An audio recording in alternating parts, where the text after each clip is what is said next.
This podcast is brought to you in part by PNP Games, your online source for everything video games. Visit their website at pnpgames.com or at one of their 3 retail locations in Winnipeg, Manitoba. Let's get started.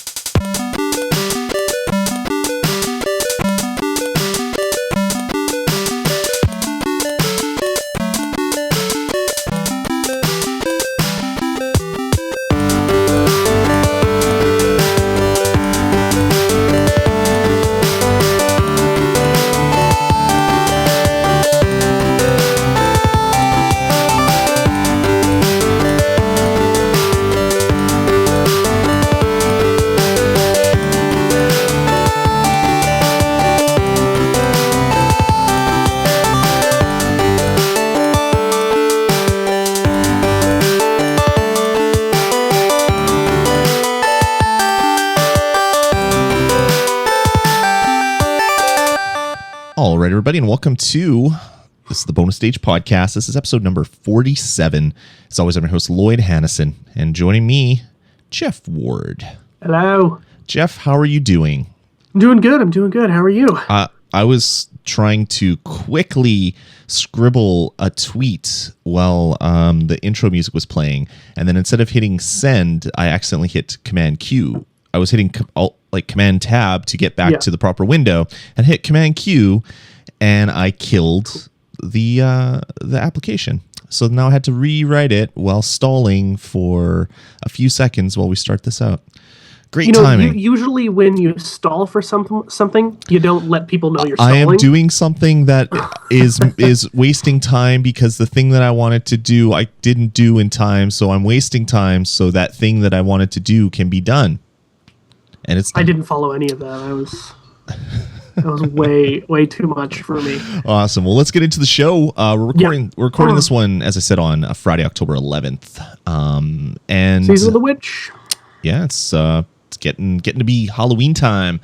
I'm popping my ghosts in Simpsons Tapped Out, having a lot of fun with that. Yeah, I downloaded the update and I still have not put any time into it. I don't know. Like, there's a lot of free stuff this year. A lot of free buildings. And extra characters and stuff. I had a friend of mine, James, was telling me, he texted me the other day. He's like, "You haven't been on Simpsons in a long time. You should play it right now. It's a lot of fun." Mm-hmm. But I know that when I first go in, there's going to be like everyone has done everything. Like, I actually just got a notification the other day. It's like, hey, real corn was grown in Cletus's farm, and that takes 90 days. And I'm like, oh shit, I forgot I did that. Like, I've grown that a couple times, and when it pops, it's like, wow, it's been another 90 days that I've been playing this game. And yeah, it's seriously, I've been playing this game since probably April of last year, because it soft launched in Canada, and then it launched in the US in August, I believe. So from April to August, it was only Canadian App Store. So playing with a small group of people. Then I think it launched in it was either July or August of last year in the rest of the world. And then it got crazy and slow and there was bugs.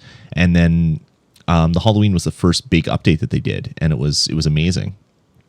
But yeah, I've been playing this game every day or two, or sometimes I miss a little bit of time, but mostly it's every day or two. And for over a year, and I've barely spent any money at it. And I know you spent zero.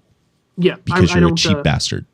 Well, and just because I don't, if a game's free, I will milk it for as long as I can at the free point, and then as soon as I figure out I got to spend money to get any more out of this, I cut it. I don't want to ever spend money for an iOS purchase unless it's something I'm really looking forward to. Like the Walking Dead game, I think was really worth the $2 I spent on it. Sure. When Metal Gear Solid first came out, and it was like $7, $6.99, that one was worth it for a while. When I first got my iPhone 3G, I really liked that game. And that's pretty much it. Like everything, there's so many good items for free. And because I'm not unlike you, I play games on my iPhone very infrequently. Mm-hmm. So there's a lot of games out there for free that I can enjoy.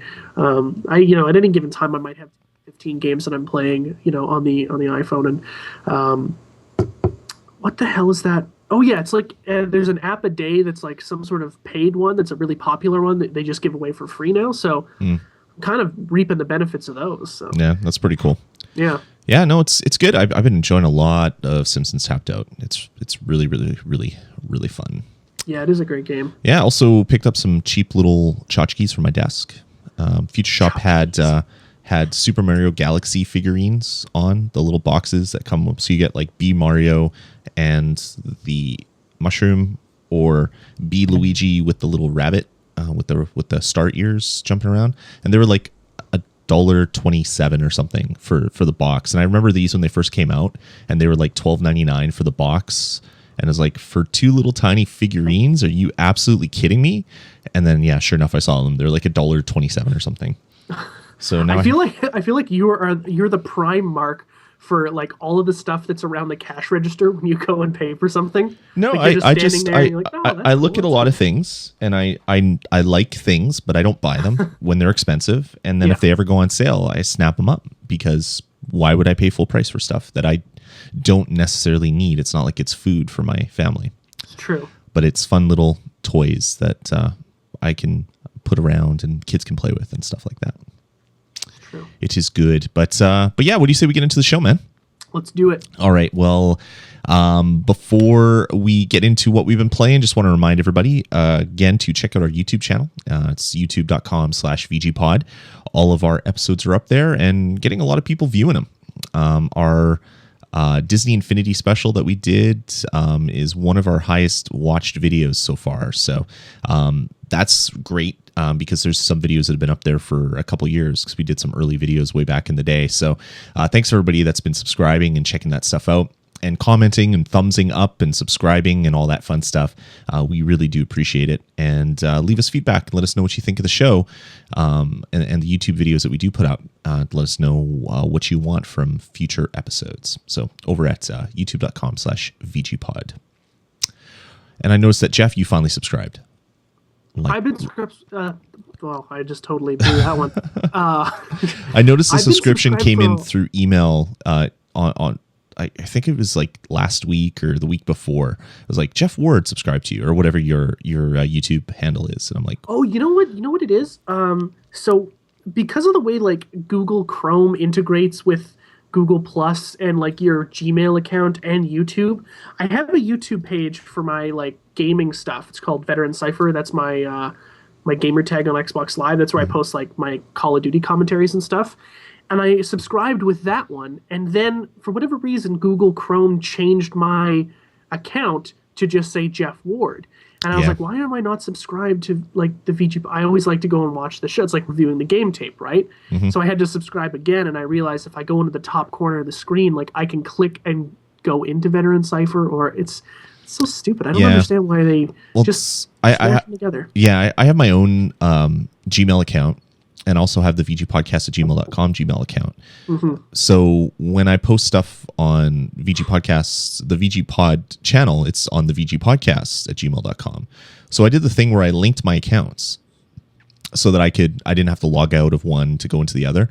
It's probably the worst mistake I've ever done, because half the time I'll just go to YouTube and it has me logged in as some other account, or like it decides to sign me in some other way, and then I have to click back and actually click on the link in my Gmail, and it's so annoying. I wish, very frustrating. I wish this was easy, you know? Yeah, nice. Like as good as Google is, and Google Chrome, I really do like the browser, it really like just messes me up sometimes, you know? Like I've got to, so you can add accounts as well too. I don't know why the hell we're talking about this, but you can add accounts as well too, and sometimes I'm in the wrong email like you, and it's like, just, yeah, it's annoying. It's annoying. Yeah. But it's been working. A lot of people have been checking out. I mean, it's not huge numbers or anything, but I think we had 600 views in the last couple of weeks, which is pretty good. It's a hell of a lot more than my YouTube channel does. And just wanted to thank everybody for heading out and checking out and leaving their feedback there. We do really appreciate it. All right, man, Jeff, what have you been playing? I've been playing a lot this week. I've played some video games, and I'm going to talk about them right now. First thing I'm playing is GTA Online. So this is like the first full week that it's been up for me, and I've been playing a lot with Tom, just kind of, going around robbing liquor stores and shooting hookers. Like, it's such a weird game. That's so misogynistic, Jeff. It's very misogynistic. Yes. The bonus stage hates women. No. Official comment. No, Jeff Ward hates women. That's a little bit too specific for me to get behind. So I really want to review GTA Online at one point, but it's really hard to do so when, like, you always feel like you're not like really deep into the game like you can be in the story mode, right? Like when you're playing the story and you're going through all the stuff, you get to a point where you're like, I have a pretty good understanding of how the rest of this is going to go, right? Like I'm going to shoot some guys, I'm going to fly some planes, I'm going to drive some cars, and there's going to be some wacky story elements. But in GTA Online, everything is so fragmented, and the way that you do missions and just kind of all the fun stuff is almost, it's not very intuitive, right? Like, so when you change characters in GTA in the story mode, you do that like fly out satellite thing, you find the other guy and you zoom back down, right? Mm-hmm. This happens the same way when you do a mission. So if you're in your car, Tom will be in the passenger seat, right? And I'll pull up my phone and pull up a job. I'll hit to accept the job, and then I disappear from my car. So now Tom is in my session by himself, and I'm in a menu system. And in that menu system, I'm just alone in this room kind of setting up the job, right? So I get to pick, what the music is, I get to pick the time of day, all that kind of shit. Then I accept those terms, I go into another kind of waiting room. Tom is still in my free roam lobby by himself, right? And then I can invite Tom into that. So now I've had to invite him twice into the same game so we can play one mission together. Let's say everything goes well, we succeed the mission. From there, it gives you the screen where there's like 6 different missions that you can choose from that are kind of just randomly generated. You want to do a bike race, you want to do parachuting, whatever. If we decide not to choose any of those, we go back down to free roam mode. Now this might be a bug, it probably is, but every time we click free roam mode, Tom goes into a private session by himself, and I go into a public session by myself.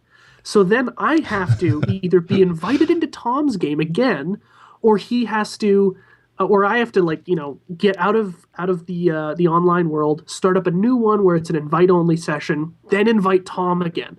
And then if I want to do another job, I have to go through that whole thing all over again.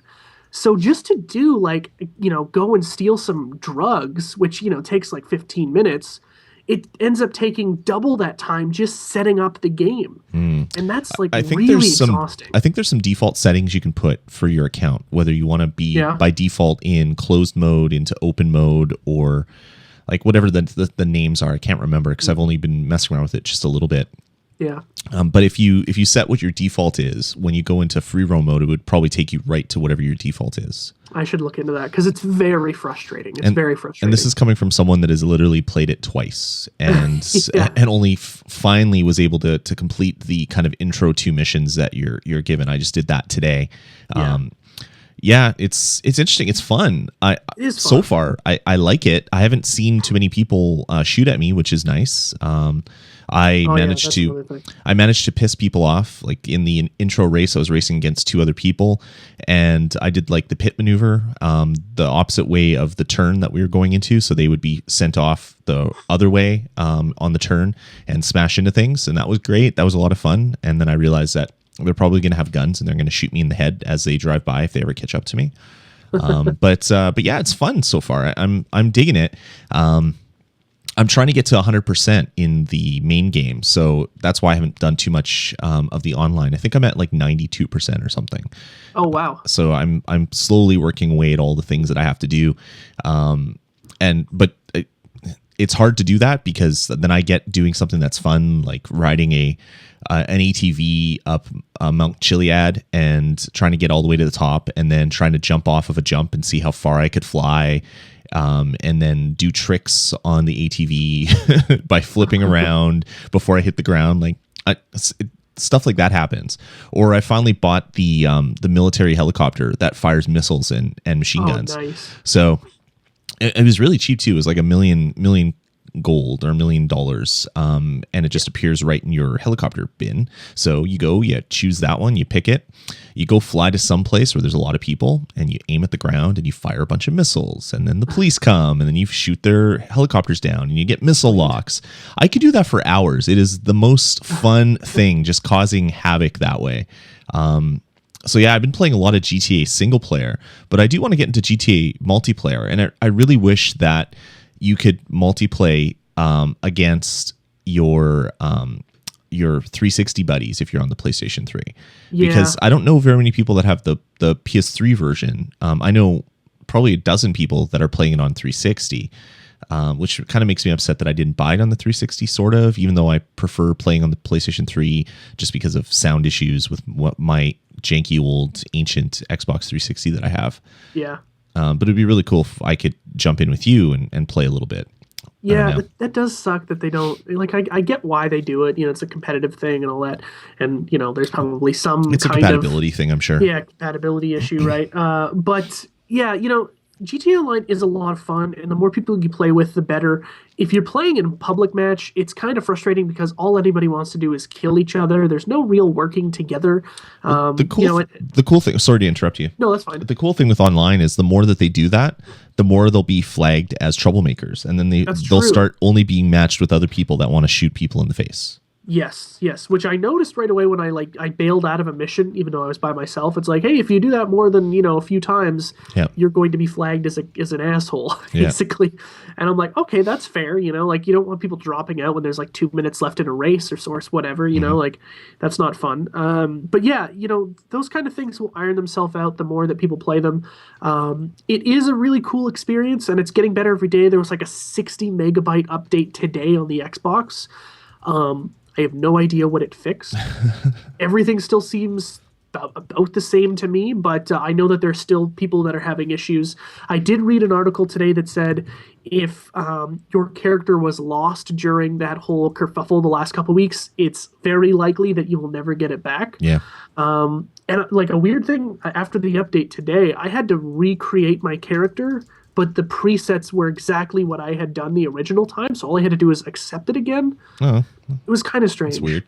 Yeah, so it's a really janky ass system, but you know, when Tom and I were playing before the show, we were having a blast. You know, I'm just, if I die or whatever, and you know, I can watch him from these weird camera angles, you know, and it's just funny as hell to watch him plow into things at 100 miles an hour that he doesn't see coming. Sure. It's a real fun game to play with your friends. So that and alone, like again, it's free, right? So how much can we really complain? Like later on the show, we'll talk about what Rockstar is giving us, even though we don't, you know, really deserve anything anyway. Yeah, exactly. Yeah, it's one of those things, and I'm sure that when the big games coming out this fall hit, there's going to be less people, so the online is going to get better for GTA Online. Probably. And then it won't be so janky. It'll be fun, and it'll be a fun experience. I think it's going to be a game that I'm going to be popping back into constantly. Over the next 6 months at least. And like we were talking in the pre-show, I figured that like GTA Online, they're going to add a bunch of content to it in the next few months, and then there's going to be the first expansion pack for GTA 5, and then they'll add a bunch of new content to GTA Online, and then there'll be the second expansion pack for GTA 5, and then they'll have a whole pile of content over the next year or whatever of GTA Online while they run up to GTA 6. And I think that's kind of what their idea is behind this. Is it's going to be kind of a keep people interested in the GTA brand and playing it every day with their friends type thing. And it could very well work for them, or it could just get really boring and everybody goes away. Yeah, it could. The guys really go either ways.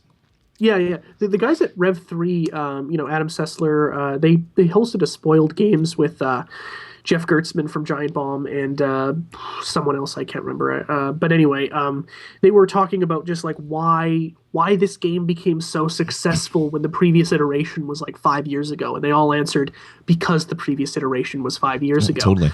Yeah. You know, they absolutely benefited from having a time period where people forgot about Grand Theft Auto and went and played other games. You know, Call of Duty gets to kind of maintain that you know, elite sales spot, you know, coming out every year, but eventually, as they all do in that situation, they will.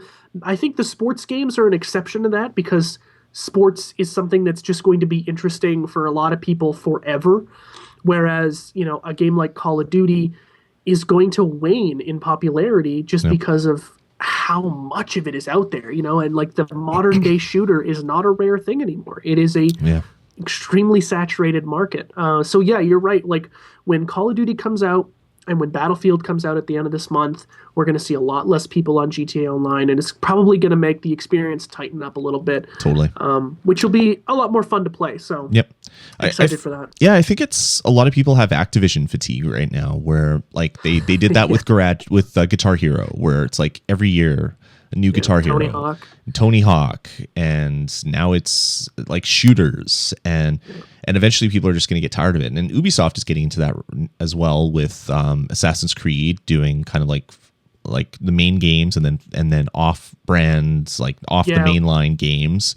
The iPhone 5S of Assassin's Creed, right? Yeah, like it's great, but if a GTA came out every year, like if there was a GTA 4 and there's GTA 4 Vice City, GTA 4 Chinatown Wars, like they had the same type of kind of subplot games, but in using the new engine, but just, you know what I mean? So they take that idea and just do it with the new engine.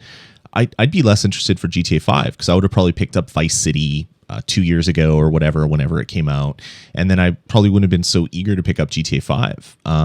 Do you think they could make a GTA every year? I mean, I feel like it seems like it's a game that takes 3 years to make. You know, well, if you make a game and it makes $1 billion, you have a lot of money to then go hire a whole crap load of people that just place trees and a whole crap load of people that just build houses and put them in places. Yeah. They probably could, but I don't think that's the way they do it. I think they're all about the narrative, and if they're iterating that fast, they couldn't develop the same narrative that they've been doing. I guess it's a stupid question to ask because I know that an Assassin's Creed comes out every year, and that's a monster game in itself too. Yeah, it is. I mean, different scales though. Like you can't do the same. Sure. It's the same range of things in Assassin's Creed as you can in a GTA. So, and GTA is kind of like a scripted experience from start to finish, which is weird because it's a sandbox game. But there's a lot of like musical cues. There's a lot of landmarks that the camera kind of swings to as you're driving by when you're doing certain missions. So even though it's sandboxy, they try to. They try to lead you around in such a way that it feels like a cinematic experience. So there's a lot of time probably spent just doing timing for those types of things. But yeah, I mean, if GTA came out every 5 years, I'll happily pick up the next GTA in 5 years. Yeah, sure. I mean, like, you know, if and when it comes right down to it, you know, like a lot of people when BioShock Infinite got pushed back, I'm like, listen, if they keep the quality, right? If the quality's high, you should not be angry about them pushing it back, right? Mm-hmm. Like, let it take 3 years for a new BioShock to come out because in that 3 years, they can refine it, make it great. If it takes 5 years to make a GTA and it's going to be as good as this one, you know, let it be that kind of tentpole thing. And I think GTA also benefited a lot from, people are probably getting tired of hearing us talk about GTA, but it really is an important game in this generation. It definitely benefited from it being one of the biggest games to end this console generation, right? Yep. Like, there's almost no reason not to buy it, right? You know, don't wait for the next gen. It's going to be out 70 days before any of those consoles drop, and there's not really a guaranteed it's going to be available on launch as a port. So they really were able to cash in, and that's one of the reasons why they made so much money. So anyway, what else I've been playing? I was going to say one other note before you get into that. Okay, it's kind of ironic that Grand Theft Auto has kind of been our bookends to this console generation. Like GTA 4 came out pretty much right at the start of this generation, and then 2008, right? Yeah, and then 5 years later, this one is out, and it's kind of like right at the end of the console generation, and you can really see.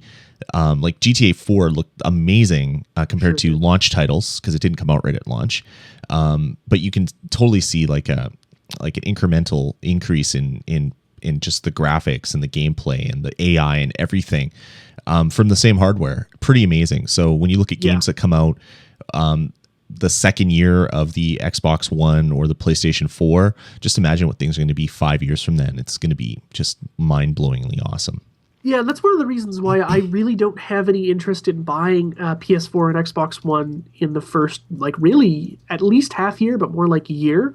Because when we look back at the games that launched on the consoles that we have now, like, they all kind of sucked. Like King Kong and although Condemned Criminal Origins was a great game.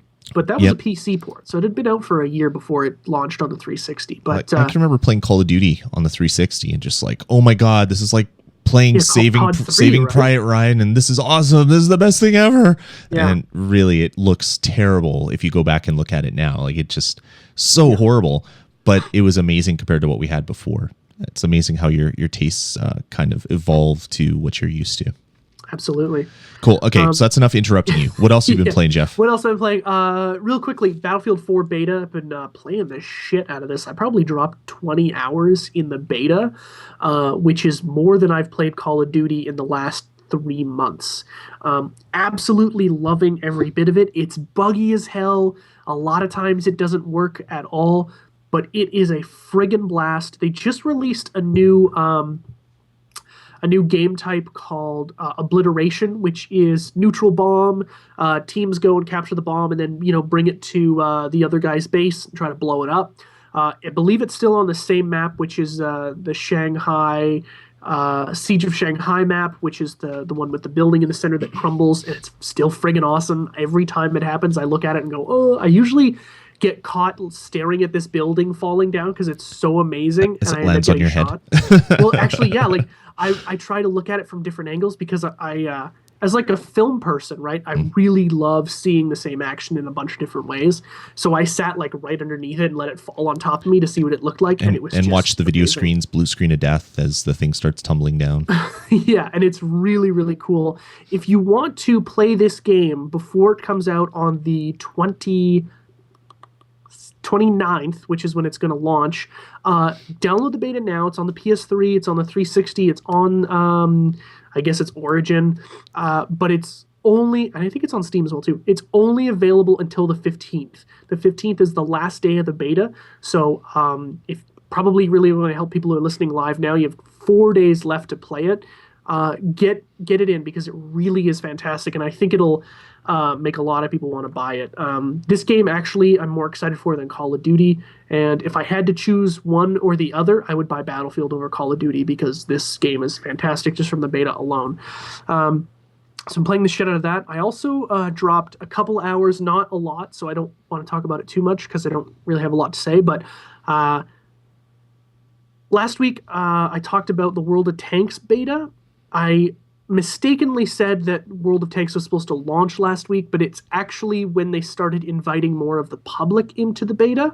So it's still in beta. I got an invite this week, downloaded it a couple days ago and put a few hours into it. It's okay. It's not really my type of game, but I'm going to put some more time into it to really see what it's going to be like. There's still no release date set. But again, if you have Xbox Live Gold, there's going to be no reason for you not to download it because it'll be free. And it is a pretty interesting game, but I feel like it's going to be one of those ones where unless you're playing it all the time, you might as well just not play it at all because it's going to be extremely competitive. And it's never fun to go into an online game and just get your ass handed to you, for 10 matches before you kind of find a groove. Also, because it's a freemium game, it's going to be one of those ones where people will gladly pay a ton of real cash to get the best shit, and they're just going to ruin you with one tank shell. And the last thing I played and beat this week, and I'm going to review it later in the show, is Beyond Two Souls for the PS3, which I really don't know how this review is going to go. It's going to be a very strange review to listen to me talk about this game, but it's certainly a very interesting game, and if nothing else, it's made me think about it a lot, which is more than I can say for most games out there. Cool. Yeah. So what have you been playing other than GTA? Well, GTA is mainly what I've been playing. I'm playing. I'm tapping Simpsons stuff right now. I'm popping ghosts while you were talking because nice. Because it's easy to follow what you say when I'm doing other things. What is that? Some sort of dig at me? Like no, I talk? No, nothing. That's absolutely a dig at me. That is. Yeah, I've been playing. I've been playing a lot of Simpsons Tapped Out. It's so much fun. I mean, this game is so stupid, and it's basically Farmville with a different skin, but it's fun, and I play it every single day, or at least I have been recently, popping ghosts and stuff like that.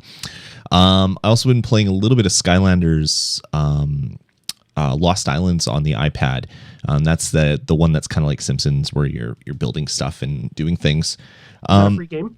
It's a free game. Cool. and you build islands and get Skylanders and all that stuff. And then I realized that the new Skylander Swap Force is coming out soon. So they've been putting up things like, oh, get your gems now, stock up on gems, buy, because we're going to have all the Swap Force stuff happening.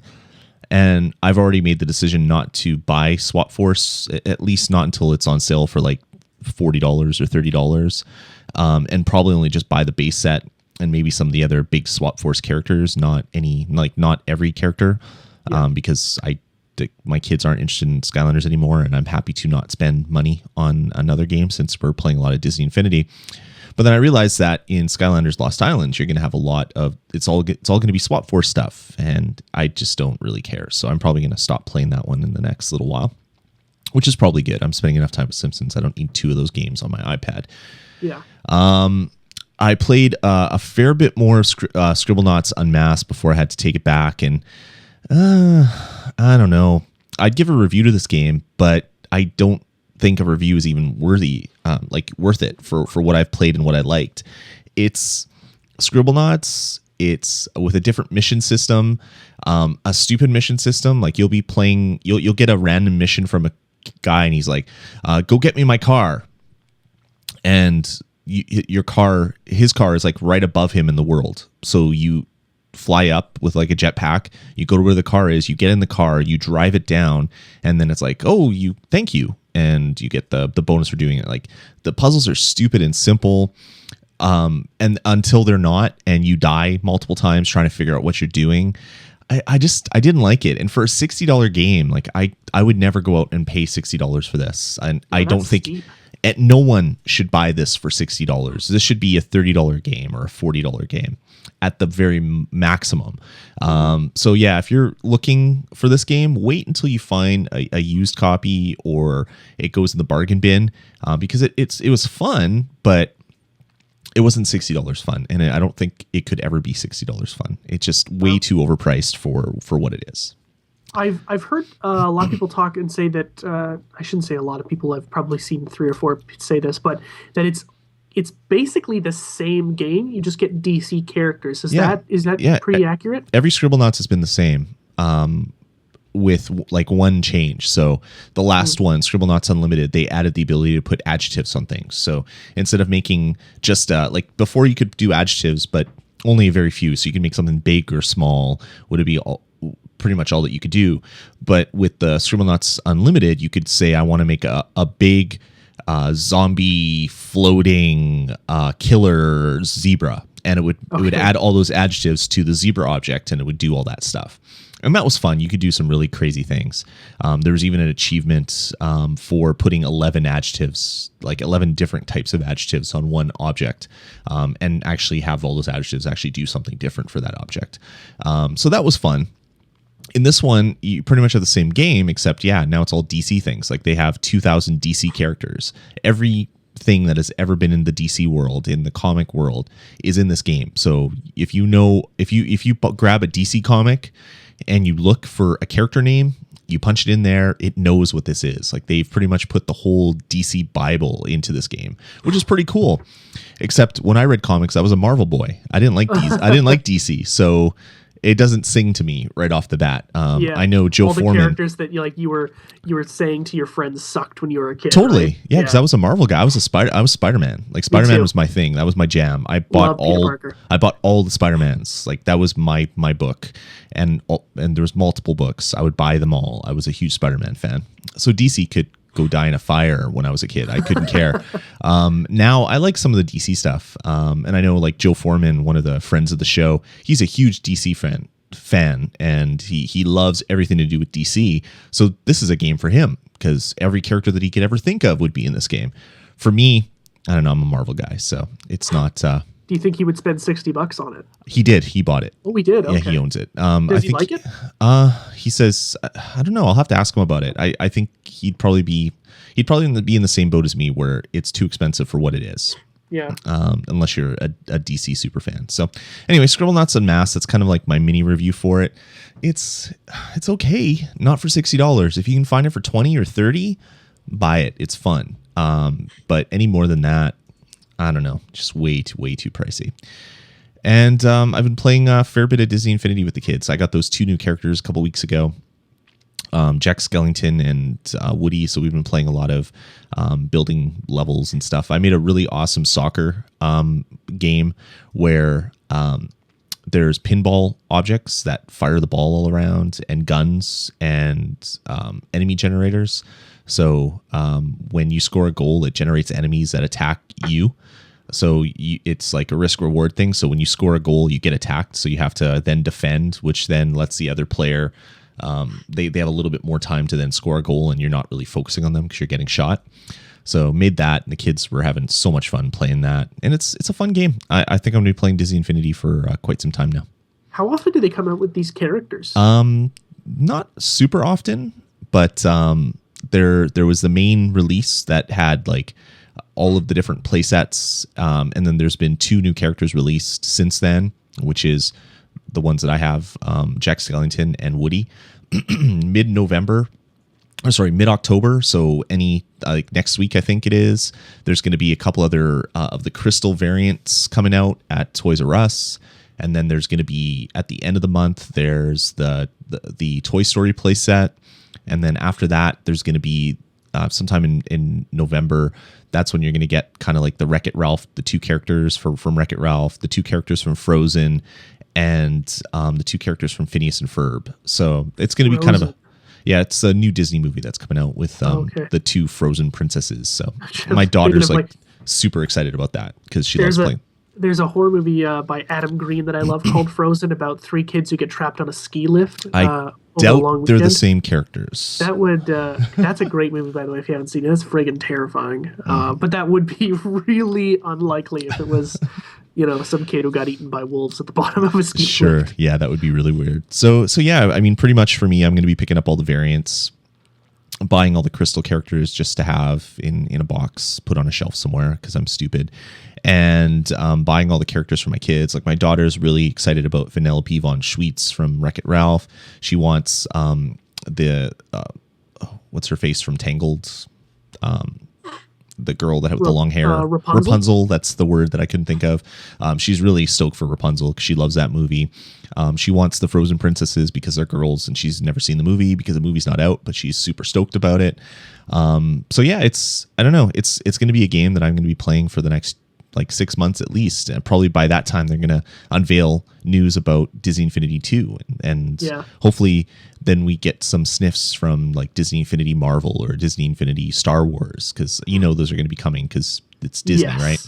Yeah. And there was talk about like Muppet playsets and things like some leaked like art that people were working on. And it's like I will buy all this. Like I love, like everybody in my house loves Disney. We're a Disney family.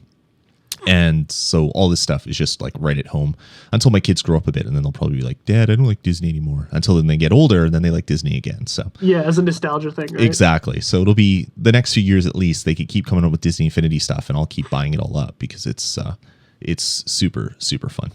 Well, I'm sure the frozen corpse of Walt Disney is laughing in his medicine-induced coma. Yeah, well, his head's in a locker somewhere, so in a jar, just like on Futurama. So he's happy about it. I think he is. All right, so yeah, that's about it for what I've been playing. Let's get into new releases. Cool. So big week. Yeah, kind of. I mean, we're into where every week is going to be big in some way or another, right? Mm-hmm. There's going to be at least one big game a week until end of November, right? And, it's I just got signed out of my. Can you still hear me? I can. Okay, weird. I just got signed out of Google for a second there, and I freaked out.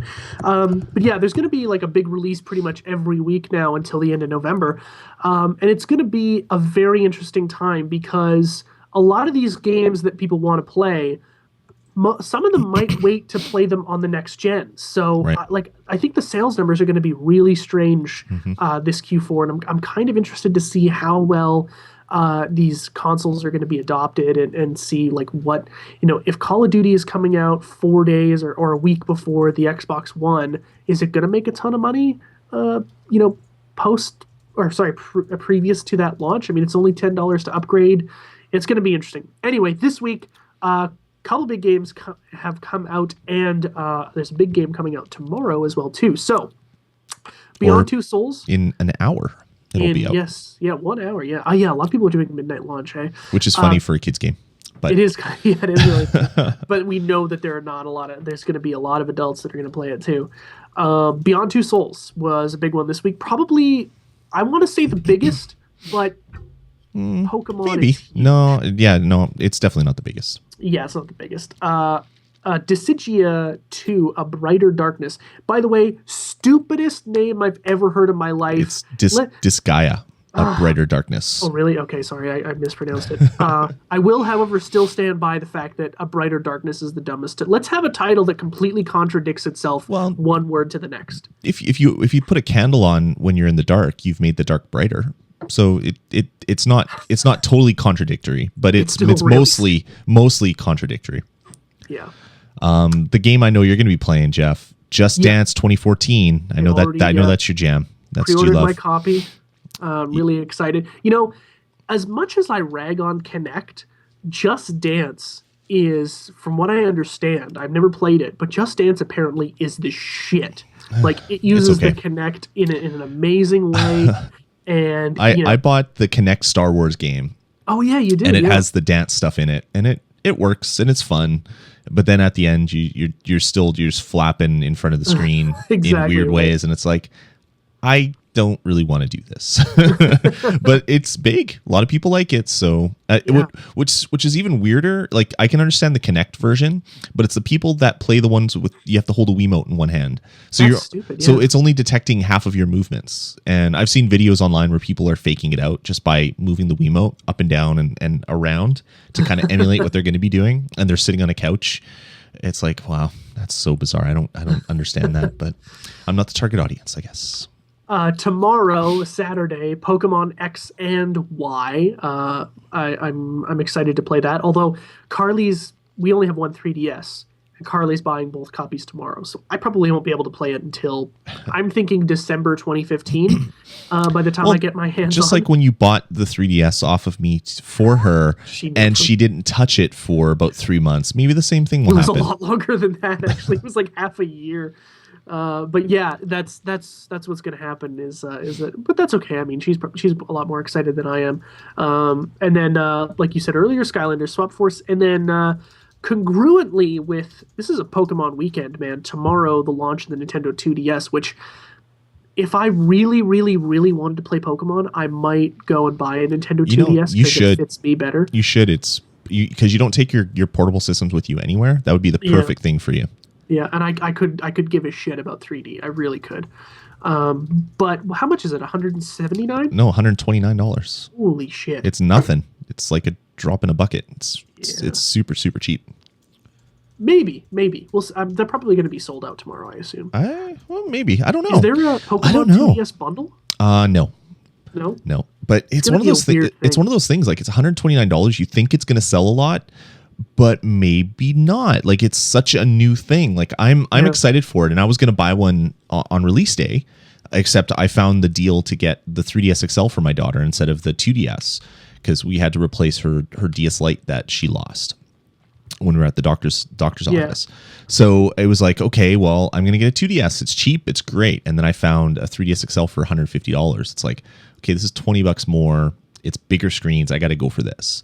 But I still kind of want a 2DS to check it out. So, I mean, eventually once my son's DS Lite dies, we'll have to get him something, and it'll probably be a 2DS, I would think. Because it's a very interesting device. And like you said, right, like, I'm not going to travel with it, so I'm not going to buy that stupid case or anything. I don't need to fold it, you know. Yeah. It's going to sit on my desk or my coffee table or something. You should pick it up. You'd get a lot of use out of it, I think.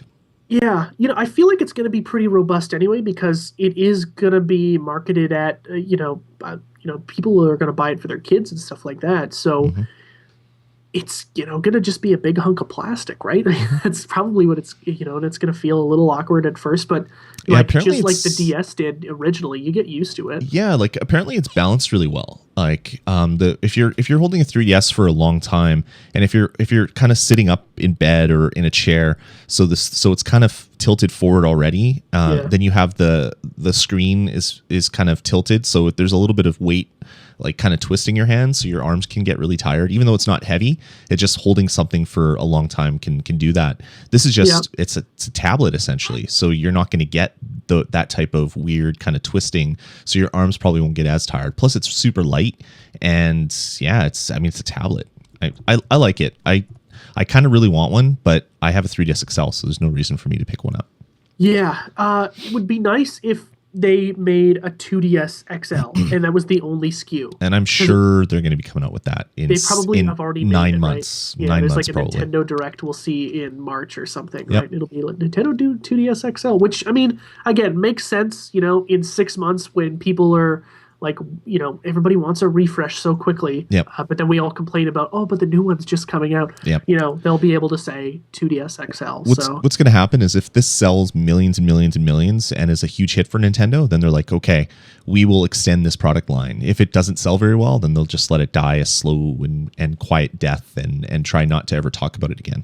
Yeah, well, I mean, they don't, I've never seen any advertising for it on TV, so they probably aren't into it for very much, right? Just the manufacturing cost and to have inventory. Yeah, they've been advertising in magazines and online, but I don't watch commercials, so I don't watch live television ever, so I'm kind of the wrong person to ask for that. But yeah, it doesn't seem like they're doing a huge blast for media. But we'll see what happens. So anyway, besides the Nintendo 2DS, we also on Sunday have the release of Skylanders Swap Force with like an extra $3,000 worth of figurines, which are all released on the same day. So is it really $3,000? No. Oh, There's a whole bunch of the Swap Force characters, there's a whole bunch of Series 3 characters, Series 2 redone characters, Series 1 redone characters. I was looking on Kotaku, they had an article today about all the figures that are going to be released on day one, and including all the variants, because there are some special ones you can only get at Target, and some special ones you can only get at Toys R Us, and some special ones you can only get at who knows where, Walmart probably. At some guy's truck down the street under a bridge. Totally. There was like $300 worth of stuff you could buy on opening weekend to get one of everything. So yeah, I'm not doing Skylanders. I you will guys eventually. Pretty invested in Disney Infinity, right? So is there any reason to buy into Skylanders now? I've played the other two games. Yeah. I might actually go buy the 3DS version, and play it that way. I honestly. Would be probably as far as I'm going to go right off the bat, but I'll wait until it's on sale for sure. And yeah, so that's it for releases. So what do you want to do, Jeff? Do you want to take a small break, or do you want to just get right into your review? Yeah, we'll take a break and then we'll come back and we'll do the review of Beyond Two Souls. All right, so let's hit the magic chiptune button and we'll be back in a couple minutes, guys.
Alrighty. Get that one turned down. That was some Starship Amazing, which is always good when that one is the random one because you know it's going to be good. That was Born Like This Into This from the Robot Trilogy. Great album, great song. All right, man, let's hand it over to you for your Beyond Two Souls review. Yeah, man, this is a weird friggin' game. David Cage, the team at Quantic Dream. I'm a big fan of these guys. Heavy Rain is one of my favorite PS3 games. If I was doing like a list of my top 10 favorite PS3 games, this Heavy Rain would be on there. Perhaps in the top 5 if I really broke it down. Again, it would take me like 15 iterations of a list to get there. But love Heavy Rain. Love Fahrenheit, or I guess Fahrenheit's the European name. What the hell is it called here? Indigo Prophecy. Yep. And then they did another one. I can't remember what the hell it's called. Shit. I'm blanking on it as well. Anyway, this is their follow-up to Heavy Rain. It's been a while in the making. And I was telling Lloyd before the show started, he was asking questions about it. And I said, I could honestly tell you every single bit of the story. You spoil the whole game for you, but it wouldn't really be spoiling it because even if you play it, it's really hard to understand what the hell is going on in this game. Briefly, I'll gloss over the plot. You have a girl by the name of Jodie who communicates with a spirit named Aiden. The spirit is connected to her, and they've basically been together her entire life. She knows no time in which Aiden was not a factor in her life. And Aiden is just this spirit that's tethered to her. And in fact, if he goes too far away from her, she actually starts to hurt. Like it's like physically painful for her. Through a series of events, she meets a doctor when she's a very, very young girl. Like I think it's like 5 or 6 years old, played by Willem Dafoe. Jodie, by the way, is played by Ellen Page. So she meets this doctor. His name is Dawkins. I'm not sure if that's intentional or not, because that if you okay, I might that. I'm not going to say that because that might spoil it. Anyway, sometimes you get like these borderline things where like if I say a few things, somebody might connect it, and then they'll figure it out. But anyway, meets up with this doctor named Dawkins. He takes her in, and she basically becomes more or less property of the government and their paranormal research group. And she lives in this hospital, basically, where they study her for nearly a decade. The game takes place over about 15 years of her life. And one of the reasons why it's so hard to follow, and I think it's intentionally built this way, so that you go and play it over and over again and get a better kind of recollection of what's happening. The story jumps all over the place. Like you start out, the prologue of the game, the first part of the game, is basically at the end of the storyline of the entire game. And then from there, you jump back 10 years, then you hop ahead 7, you jump back, 15 years, you go back and forth all over the place, and you're just filling in the gaps as you go along. And the game basically forces you to remember how these events kind of go in order. And often I found myself in a position where 2 events are, supposed to be back to back, and the gap between time is so short that I'm not sure which one's supposed to come first until I look at basically the mission tree, which shows all the memories. You get recruited into the CIA. You get on the run from the CIA. They're hunting you down. There's missions where you're on this really, really intense kind of military thing where they put you behind enemy lines, and it becomes a really dark game at that point. But there's also some horror elements in there too. There's some really interesting parts where, because Jodie has this kind of extrasensory perception, she sees ghosts and she can communicate with dead people and kind of console their loved ones. And it's this really interesting dynamic where there's a sequence in the game around halfway through where during a part in the timeline, Jodie is homeless and she's living on the street, and it's in the middle of winter in some city, you're never told where. And she's, next to this guy, and she's kind of been I guess living with him. They kind of like have like a band of hobos that live under a bridge, and they're all kind of a little family. And there's a sequence where he is remembering his lost wife, and she takes his hands and kind of conjures her up so that they can talk one last time. There's a bunch of really interesting sequences like that where she's kind of, I don't want to say like being a psychic medium because they're really brief and they're very directed moments, but they're certainly there. They're really interesting, but you really have to pay attention. Like a game like Heavy Rain, if you've ever played it, you know that there really isn't any part of that game where you can kind of just be, you know, a passerby, right? Like you have to be active in the story. You have to be paying attention because a lot of what happens in this game is very specific to how the ending is going to be. This is another one where Quantic Dream does this a lot, where their games, Heavy Rain had something like 27 different endings with all the different variables that it can end in. And I think this game has around, it's more than 10, but I don't know what the total number is. I can't remember what, I was reading an interview from Cage the other day and he had said, but it was definitely more than 10. This game, though, unlike Heavy Rain, follows Jodie entirely. It's always about her. It's just about her at different points in her life.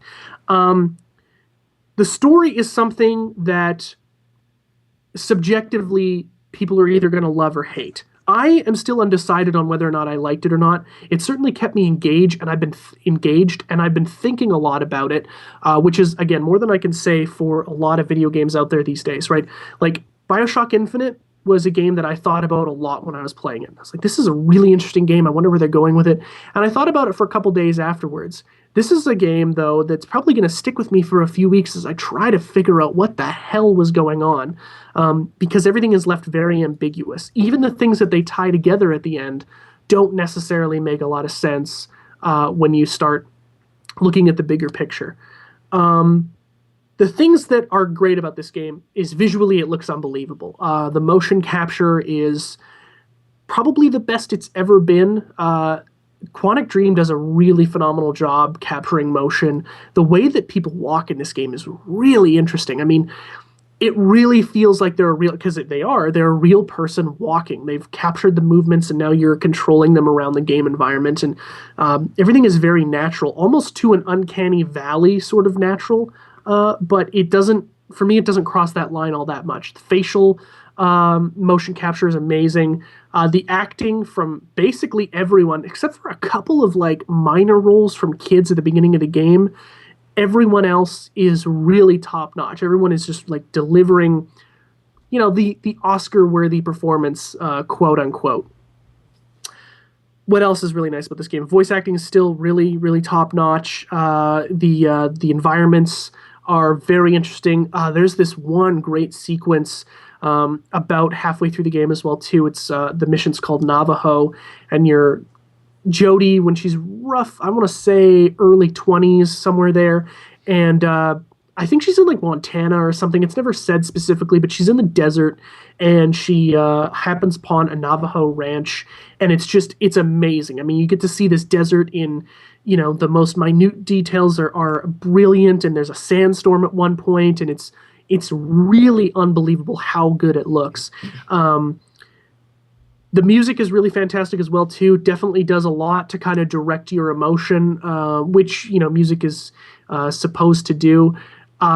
Even though a lot of times for me, I didn't feel myself getting all that involved in the character. Sometimes the music would come up and like, hey, this is the part where you're supposed to feel emotional. And I'm just sitting there and I couldn't give less of a shit about what's happening on screen. That's always a weird disconnect when the game is telling you like, hey, you know, feel sad. And I'm like, I don't care. I don't care. You heartless bastard.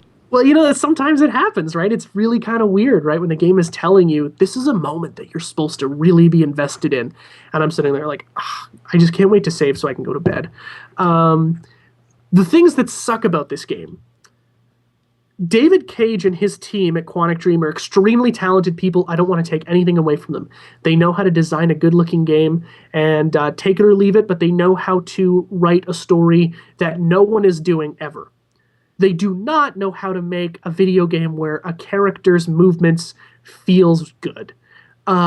This game controls like a bag of shit. It is awful to control to control Jodie. Her movement, although it looks great, is really janky. It always feels like the controls are a few inputs behind what you see on screen. I mean, good luck trying to get her to walk straight. She's always like moving, like this. Like the most minor movements on the control stick seem to matter then.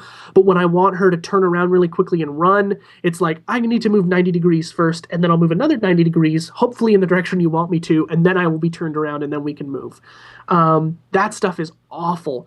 It really there's a couple sequences where you drive a motorcycle. I'm smashing into barriers all over the place. I can't keep the thing straight to save my life. Luckily it's a Quantic Dream game, so there's not really any way to die in that instance. And then there's a sequence in the Navajo part of the game where you're riding a horse. Just horrendous controls. The horse is supposed to just ride straight, and I'm just weaving all over the place like I'm dodging traffic in Grand Theft Auto. It's like you're driving a helicopter in Grand Theft Auto. Oh yeah, it's worse than that. It's worse than that. But there are some really interesting parts in that. They have done a really good job of minimalizing the kind of on-screen inputs. Heavy Rain had no HUD, but there was always the kind of thought bubble where you could kind of see what that character's feeling, and then anything that had like a prompt would be like a little white dot all over the place, but they would be on screen the whole time. In this game, they used that little white dot for anything that you can interact with, but it only shows up when you're near it, like inside of like a kind of 2 foot to 5 foot radius, and then it shows up on screen. So other than that, this game always looks like it's just a movie playing on screen that you happen to be controlling. There's no mini-map, there's no life bar, there's no, point system or ammo or anything like that. It's just wall-to-wall, here's the game, here's the presentation. And I really like that. One of my favorite games is Dead Space, and it does the HUD really well as well too, right? It's on screen, but it's in a way that's more creative, right? Your health bar is the spine on your back, and everything is displayed on your gun. It makes sense, right? It makes you kind of brought into that experience more. And this game does a lot of good things in that regard. It still has the Heavy Rain, kind of like, you're shaking the control stick, you're pushing different button prompts, and, sometimes you have to move the joystick in a certain way. It's toned back a lot. The combat system in this game I really like it, but I can see where people would have issue with it. What they do in the CIA training montage, and the only thing that the montage needed was the A-Team theme song, because the A-Team always does montages the best. But they have this system where when you're about to be attacked by anything, the game slows down for 1 to 2 seconds, and Jodie's body position is reacting to whatever's happening, right? So if she's going to block someone, if she's moving to the left side of the screen, you move the control stick in the left side, and you will complete that action successfully if you've done it in the right amount of time. Same thing goes for the right, up or down, if she's dodging attacks. All that stuff is really wicked because it really makes it feel like, even though you're doing almost nothing, I mean, you're moving a control stick in one of 4 directions, it gives this like illusion that you're playing this really grand role in a really spectacular sequence of events. And I love that kind of stuff. That controls really well. But I can see why people don't like it. There's been some reviews out there that say that, this is a non-combat system, because it's a very passive way to play a game. That's going to be more of preference. I personally really enjoyed it. But there are some times where the game it feels like she's moving in one direction, and you push in that direction. It's like, oh, we actually meant the other one. You were supposed to look at her leg and not her arm. And it's like, well, there's not really a lot of direction on which part of her body I'm supposed to be paying attention to in terms of the movement to get that action correct. But I failed it rarely. Maybe, once in every 15 or 20 sequences like that. The other part of the game, which can be played in actual like a dual mode, it's kind of like a co-op mode, is playing as Aiden. So at any time, actually not at any time, most of the time, sometimes they lock you out of it in kind of a progression where you have to play as Jodie and experience this as Jodie, even though it would be a lot easier to do it as Aiden. You press the triangle button and you go into this like weird kind of Spectre mode where you're playing as Aiden. And there's all these little dots all over the place where you can go and interact. And you move the joystick in whatever way. Like sometimes you have to move both of them down, and then that'll make him smash a window, or you move them apart, and then you can possess a guy, and he'll shoot a bunch of bodyguards for you, so you can get past, and then he kills himself. And then sometimes you can just move the control sticks together, and you basically strangle the life out of a guy. Those are all really cool. The ones that pissed me off so much, and Aiden has like this free reign where he can move through walls and stuff, and a lot of the puzzle solving, actually most of the puzzle solving is done with Aiden, where you have to go into another room that Jodie doesn't have access to, turn off some security cameras, find the controls to the door, open them up, fool a guard into, letting you do whatever. All that stuff is really interesting in terms of a puzzle aspect. But the thing that really sucks about playing as Aiden is he can also, in certain segments of the game, it only happens like 3 or 4 times, he can heal people. So in the CIA training montage, they tell you that, hey, Aiden can help heal Jodie. So you go into the Aiden mode and you go to like this kind of like spinning kind of green orb or whatever that's on her leg. She pulled a muscle, right? And you have to go and take these 2 little dots that always show up on screen. These are like Aiden's energy or something like that, or the spots that he can manipulate. And you move them both into that orb, and then Aiden's energy can help, I guess, cure or help out Jodie in some way, or whatever character is injured. It's easy the first time, but anytime after that, it's so friggin' hard to keep them in the same spot because the sensitivity on Aiden is extremely high. And unfortunately, you can't change the sensitivity. So there was a portion of the game where it's an action-heavy sequence, and there's a guy down, and I'm supposed to help him. And I spent 10 minutes trying to get 2 stupid circles into this green glowing sphere so I could progress in the game. And it was just driving me up a friggin' wall. I hated that kind of thing. It didn't feel right. Like, it felt like they needed a little bit more time on this, or in that part anyway. But you don't have to do it very often, so it doesn't really make the entire experience, worse in any way. It's kind of just this annoyance that was there.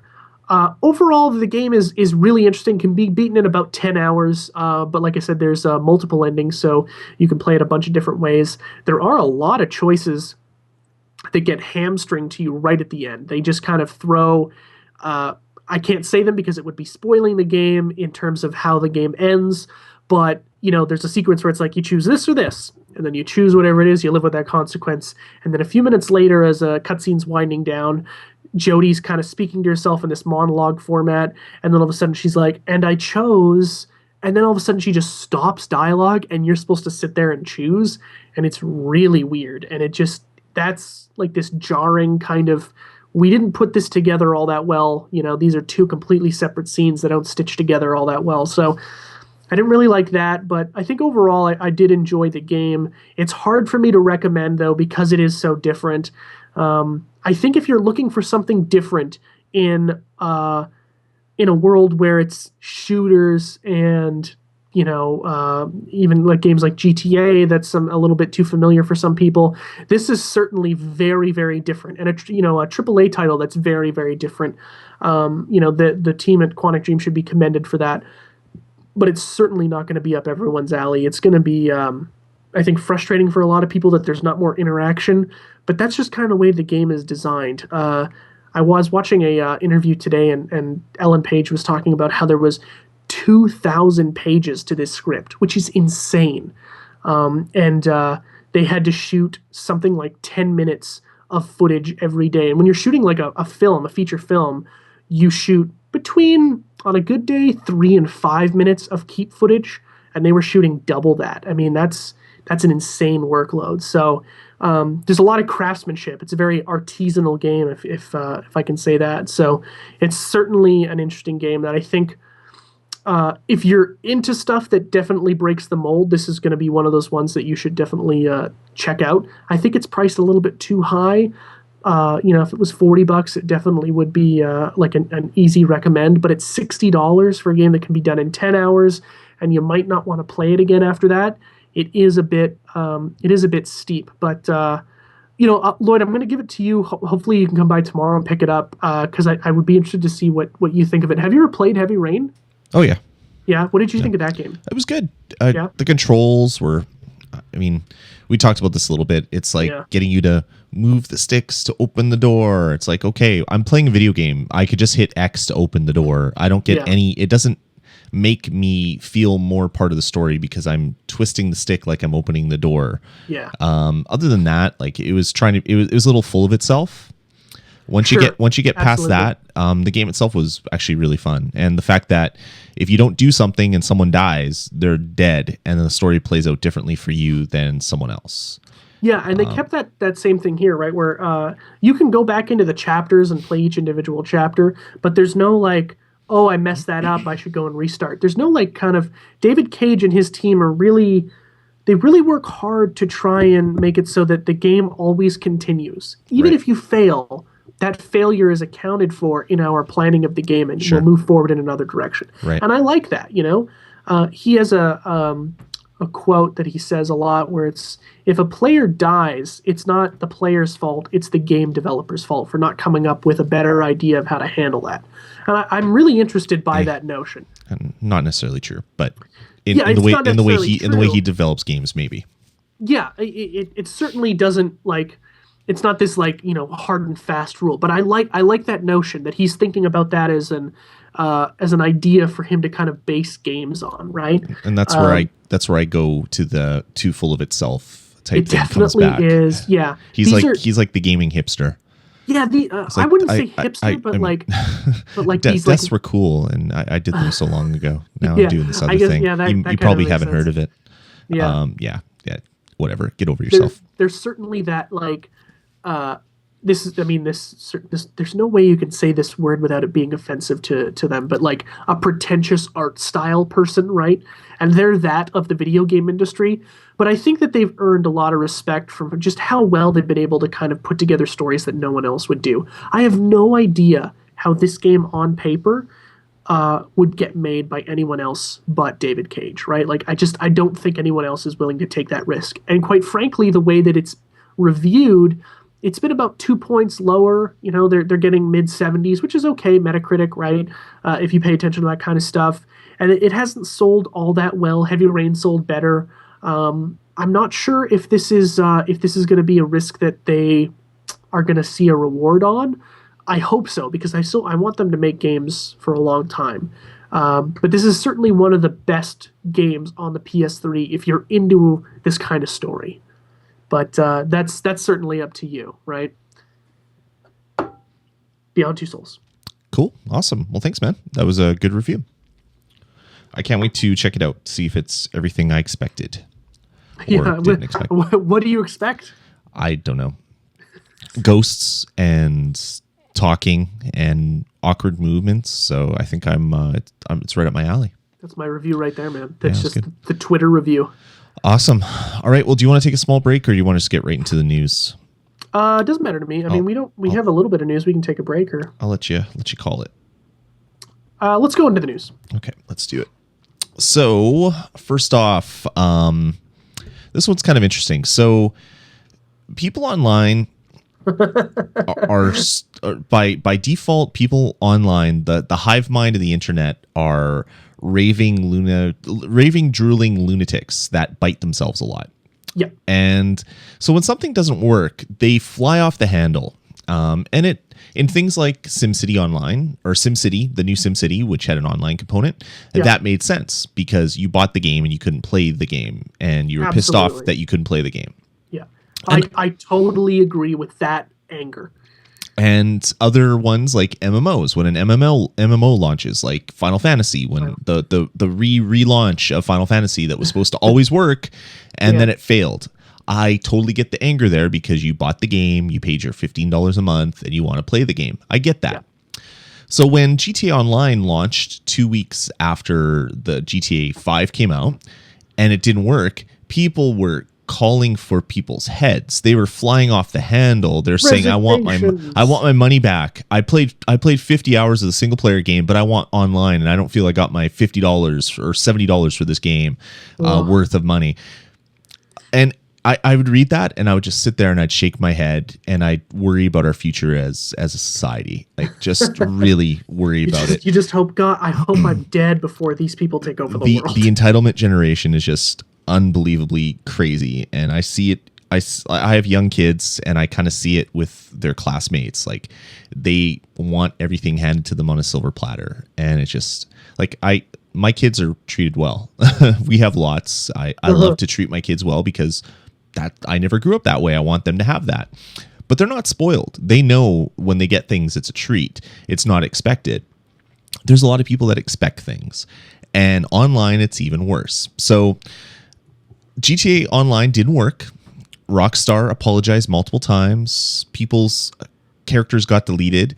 Who cares? Because you couldn't play anyway, so you had to recreate your character again. Big deal. You lost maybe an hour's worth of online stuff. Oh well. Some people lost happens. a lot, yeah, but the sentiment is still the same. But they didn't lose a lot because the servers weren't functioning. So maybe they lost a lot of waiting time because they could do a couple missions and then it would be long pauses and they wouldn't be able to get back into the game for an hour. Actually, there were a small group of people. No, and I read the online things, and they said they had 10 hours of online play, and. Yeah. You wonder how many of those 10 hours were them sitting at the screen in the lobby, right? Like those 10 hours are probably only 2 hours of progress in the game and 8 hours of staring at little spinny things and ad screens for other stuff fun stuff you can do GTA Online, which you can't do because the game wasn't loading. Yeah. Anyway, there's all this stuff that happened. So Rockstar finally has tried to make amends to the people that are so hurt over this free add-on to Grand Theft Auto that was announced weeks before Grand Theft Auto 5 came out. So it's not like people pre-ordered way back in the day based on this thing. And what they're doing is they're giving every single Grand Theft Auto online player who connected in October $500,000 in GTA money, not in real money, because that would be crazy. I like you left a little bit of a pause before you said GTA money. So when I first saw that, I kind of shook my head and was like, "Oh, whiners, what are you gonna want?" And then I realized or remembered that they're actually selling money. So this actually has some sort of value to Rockstar. Like if you want to get a quick start, $500,000, it's probably going to cost you $7, like $6.99 or whatever for that. So this has some real value, which is one thing. But then I also thought, well, the whole point of Grand Theft Auto Online was to get out there and make a name for yourself and do crappy jobs enough to scrape together enough money to buy an apartment and buy furniture and buy clothing. Now everybody's going to have an apartment and everyone's going to have the nice car and everyone's going to have an insured vehicle with all the weapons and nice clothes. And it's like, okay, is this going to kind of ruin Grand Theft Auto Online, or at least kind of make your accomplishments seem lesser because everybody's going to have them? Yeah, that's a good way to start a conversation. I think. Yeah, I never thought about that actually. I was kind of just want the money. Sweet, $500,000. Show me the money. Awesome. Give it to me. But when playing the first couple missions, I realized that I only have like $3,000, and it's like, crap. I want to go buy a leather jacket. Oh, my leather jacket's $5,000. I can't even buy a leather jacket for my character. It actually is very easy to make cash. I mean, even if you lose a race, you can make $4,000. I played for about 10 hours with Tom, and we've done, I don't know, maybe 10 or 15 missions. I have like 50 grand in the bank, and I can go and buy the lowest house I think on the market is like $30,000, and it comes with a garage and all that shit. Right. You know, like, and there's a lot of ways that you could. I mean, just walking into a store and robbing it sometimes nets you $2,000. Sure, as long as you get away, right? Yeah. Yeah, I never thought about it in the way that, is this going to ruin the game? Granted, I don't really have any desire at this point to play with a massive group of people. I just want to play with, Tom and other people on my friends list. But yeah, that's it takes away a lot of the work of grinding it out, right? Like, yep. Like I never thought of it. I mean, at the end of the day, who cares? Like you have a virtual apartment, who cares, right? But part of like when you play an MMO, part of the fun is working towards something and then finally getting it. Like I remember playing Dark Age of Camelot, like for just to throw out an example. And at one point they added housing into it, and it was really hard to get housing. You'd have to have a lot of money. So I remember staying up with one of my buddies here, and we would be up grinding together. We would do all these things just to collect silver pieces and copper pieces, all the way to get enough gold so that when housing finally launched, we could go buy the plots. You couldn't build a house because you didn't have anywhere near that kind of money, but you had enough money to buy the plot. And when they released housing, the housing thing crashed because so many people were trying to get plots. And finally we got our plots, and it's like, oh yeah, this is great. We have plots. This is the best thing ever. And then it was like a month before we had houses that we could actually do stuff with. But it's like kind of that fun, like getting together with your buddies and pooling money or working together. Yeah. Now, maybe this is going to be more single player focused for a lot of people because they're not going to have to work with a lot of people to get the money to get the apartment to store their cars. I think the big apartment's something like $10 million or something. Sure. So it's still, there's still going to be stuff to work towards, but yeah, for most people, you just could having literally buy 4 or 5 houses and a couple of cars with $500,000. I mean, it's the amount of shit that you could have. Yeah. So I like when I thought about that, I'm like, I wonder what it's going to do to the economy. Like, this is only going to be people that have played in October, so it's not every single person. But if you hear this podcast and you haven't gone to GTA Online, create a character, do your first mission, and you will get the payouts. And what Rockstar is going to do is they're going to be giving you the money in 2 lump sums of $250,000. So they're not going to give you $500,000 at one day. It's going to be, this week you're going to get $250,000, and then maybe a month later you get the second $250,000.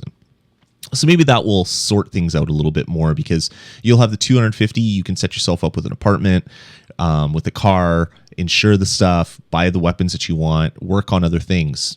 And then in a couple weeks, when you get the other lump sum, that'll just add to your nest egg for saving for one of the more high-end apartments or whatever. For retirement. Yeah, exactly. They actually make a note in this article. This is like from the RockstarGames.com website. They make a note in saying that in order to keep the current worldwide in-game economy balanced, we will be providing the GTA dollars to players via 2 deposits. Mm-hmm. And I think that's interesting to me that they have, I mean, it says that they've done a little bit of research to figure out, like, if we just give everybody $500,000, like, the fact is, if you haven't played GTA Online this month, you have 20 days to do so. Mm-hmm. And in that time, there could literally be 3 or 10 million people who have played this game, mm-hmm. which now all have $500,000. And then, the market goes insane. Yeah. Like, the good thing about this is it doesn't have like an in-game auction house like Diablo had. So it's not like an item that you're buying off that you're auctioning on the auction house and getting 2,000 gold for, all of a sudden gives you like 500,000. Like, you know what I mean? Like, it's not that kind of thing, which is nice, but yeah, it's going to be interesting to see what happens. Like, who cares? It's a free online service. Who cares if the economy gets screwed up? But it's just another little kind of thing to think about. It's like, oh yeah, what's going to happen here? Because it was supposed to be like you're the little man and you're trying to grow up in a big city, that type of story. But now you're like the millions of people that are connected all have rich uncles that have died and given them the $500,000 to start out, I guess. Not a rich uncle for me, but it was a Nigerian prince. Oh yeah, who, had $10 million in escrow somewhere. Oh, that's good. You too? Mm. I have so many like Nigerian princes that want my help. It's amazing. I got that email like 3 weeks ago, and it freaked me out because they just blindly email a bunch of people or something. But it was like, "Dear Jeff Ward." I'm like, you had never got one of those before? Never. Oh, really? Oh, wow. Yeah. And it was like, this is so weird. It wasn't a Nigerian prince, but it was like some lawyer from Italy or something. Yeah, we're trying to get money out of the country because of a coup, and it's just like, really? Yeah. Yeah, it was so People strange. fall for that crap, and it's like, too bad. How stupid do you have to be to think that you're going to get that money? But they do it enough, and they make it sound legit and can confuse people, I guess. But yeah, it really happens. So there's a lot of Nigerian princes out there, and they're gonna give people the money, which is interesting. But yeah, so that's some interesting news. I'm kind of excited about that. By the way, the 500,000 equates to roughly $12 American. Okay, so wow, that's even more than I thought it would be. Yeah. So yeah, that's something like 7 pounds or something like that. That is a nice chunk of change. It's pretty good. Yeah, I mean, again, it doesn't cost them anything. Mm-hmm. If anything, it'll make people want to buy more money when they see what they can do with $500,000. Yeah, totally. They're going to get more addicted to the easy collection of things. Yeah. And yeah, they'll definitely want to do that. I mean, within like 2 days of launch, of like the relaunch last week, there was videos on YouTube like, here's how to make all the money as fast as possible, and here's the easiest way to scam the system. And there was a whole bunch of exploits too, where you could redo one particular mission. I can't remember which one it was, but each time you did it, you got some stupid amount of money. But you could repeat this thing so quickly that people were making millions of dollars in an hour. Like it was ridiculous, and that's already been patched. But there's going to be other exploits, I'm sure. Just work hard. Yeah, I mean, and it's not even work; it's a video game, and a video game that universally is loved. You don't get to keep this stuff. Yeah, I'm so lazy. I can't play a video game I love enough to get the things I want. Yeah, that is the most bizarre thing. Entitlement generation. Holy shit! It's the same people that are bitching that they can't get in are the same people that are trying to scam the system to get all the big things. And then they're going to get all the stuff, and they're going to be like, "There's not enough stuff in this game. I have all the stuff. I want more stuff. You guys suck because you didn't give me enough stuff in the game that I could get to get all the stuff." It's going to be great. On a personal note, if you're listening to this podcast and you happen to be someone who thinks that Rockstar wronged you, please send us a message, vgpodcast@gmail.com, address it to the bonus stage. I would be really interested to understand where you're coming from. I know you're probably not going to write this letter, but if you do, nut up, write us a message. We won't make fun of you, so this is not why Jeff's asking. Unless you're out of your mind. We're just curious because this is a bonus add-on to a game that you can get 100 hours of enjoyment through if you're just playing it the normal way. I just can't get in that headspace. I really want to know what these people are thinking. Yep, for sure. Yeah. Cool. All right, moving on. Some more GTA stuff before we move on. This week, the Sony blog. Is that going to be the new drinking game? You take a drink every time we mention GTA? Yeah, I mean, this is 4 episodes in a row that we've been talking about GTA. The Sony blog had confirmed that Grand Theft Auto 5 is the most downloaded game in the history of the PlayStation Network. Wow. Which is pretty amazing. So that's one little feather for GTA's cap. But on top of that, Guinness has issued a statement, and those are the not the Guinness beer, although it is the same company. I guess they're like subsidiaries or something. I'm not quite sure. Yeah, I think it's the same company. Like the beer makers do this. I'm pretty sure. I'm not 100% positive. I don't really study these world record holder things, but I think it's the same thing. And the Guinness Book. I'm going to take a look at that right now because I that would be fantastic if it was. Sure, yeah, go look it up. Let me know if I'm right or wrong. So the Guinness Book of World Records have basically given GTA 5 7 world records. So GTA 5 has won. They're the current record holders for the best-selling action adventure video game in 24 hours. Best-selling video game in 24 hours. The fastest entertainment property to gross $1 billion, the fastest video game to gross $1 billion, the highest grossing video game in 24 hours, highest revenue generated by an entertainment product in 24 hours, and the most viewed trailer for an action-adventure video game, which is a very specific title, which I don't understand why that exists. But my God, they are the fastest... or they're the highest revenue generated by any entertainment product in 24 hours. They own that now. The previous owner was Call of Duty, which did 500 million in 24 hours and blew people away. GTA was that Black Ops or Modern Warfare 3? I don't even know. It was one. I think it was Modern Warfare 3. Maybe it's Black Ops. I can't remember. Either way, GTA made $800 million in the first 24 hours, and then they got $1 billion in 3 days, which is just ridiculous. Yeah, and when especially when you think about that Rockstar expected to make $1 billion by March. By March, guys, that's what is that? 5 months, 7 months. Jesus, that's insane. And also, like the most downloaded game in the history of PSN. That's really interesting to me as well, too, because this is a game that you can get as a disc, and there are games that have been highly acclaimed and sell like crazy on the PSN that are only available via download. That's really interesting to me that GTA was downloaded so much digitally that it beat out games like Journey or, other downloadable games out there. Like that's really crazy. Yeah, it's nuts, eh? So I did a quick look, and it looks like the Guinness Book of World Records was started by the managing director of the Guinness Breweries. But later in 1954, a new company called Guinness Superlatives Limited was formed to publish the book. So I guess they're kind of related, but maybe not the same company anymore. Just like Krusty's Cayman Island Holding Corporation. Exactly. Really bizarre. So GTA 5 owns all sorts of records that'll probably never get broken, except by maybe another Grand Theft Auto game. Yeah, GTA 6. Either that or if for whatever reason Call of Duty goes away for a little bit and comes back in some resurgence, right? Because this version definitely won't break any records because there's some people that are just going to wait for the next gen version, even though they can upgrade for $10. Like if you're going to be buying a Xbox One or a PlayStation 4, why would you spend $60 today and then $10 in 2 weeks? Why wouldn't you just wait 2 weeks and buy the game for $60, right? It's nice that they offered the $10 upgrade, but the proximity between releases is just too short. Kind of ridiculous. I never see Call of Duty making the best money ever again. No, I don't even see them hitting $500 million in a day ever again. Like I think that's a huge that was thing.